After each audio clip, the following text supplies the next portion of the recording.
আজকে আমরা জানব 1 বিঘা জমি কতটুকু দৈর্ঘ্য এবং প্রস্থ কতটুকু, বা 1 বিঘা জমি চওড়া কতটুকু এবং দৈর্ঘ্য কতটুকু এবং কত স্কয়ার ফিট। তাহলে আমরা এখানে একটি জমি নিয়েছি। এই জমিটি এখান থেকে এখানে দৈর্ঘ্য এবং এখান থেকে এখানে প্রস্থ বের করে আমরা খুব সহজেই জমিটির কত ফুট এবং কত কাঠা এই হিসাবে আমরা শহরে বের করতে পারব।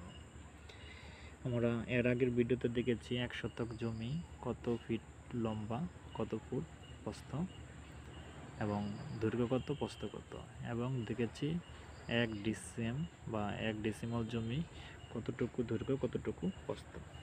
তাহলে এই জমিটির দৈর্ঘ্য আমরা 120 ফিট এবং প্রস্থ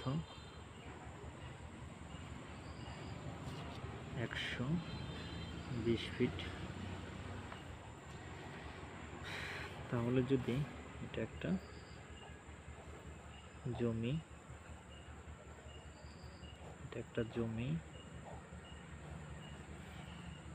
তাহলে আমরা গুণ করি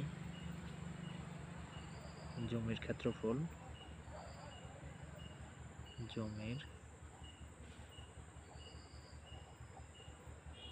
জমির ক্ষেত্রফল হবে 120 গুণন 120 ফিট। আমরা একে যদি গুণ করি 120 গুণন 120 সমান সমান 14,400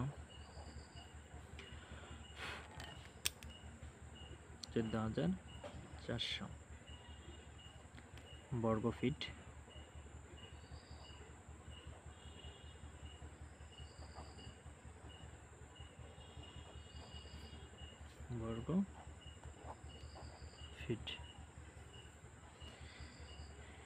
তাহলে এখন আমরা শতক যদি বের করি তাহলে 14,400কে ভাগ করব 435.6 দ্বারা, বা 435.6 দ্বারা যদি ভাগ করি তাহলে 33.05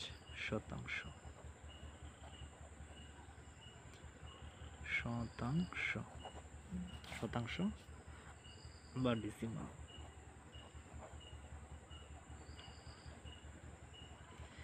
এখন যদি আমরা কাঠাতে বের করি, সুতরাং কাঠাতে বের করি 14,400 ভাগ 720 দ্বারা যদি করেন 14,400 ভাগ 720 সমান সমান 20 কাঠা।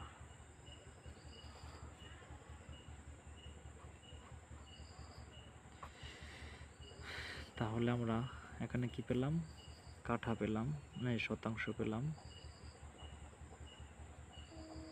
33%, এখানে পেলাম কাঠা।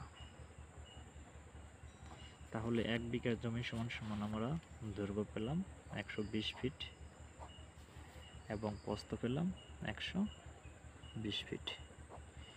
এইভাবে আপনাদেরকে বোঝানো হলো।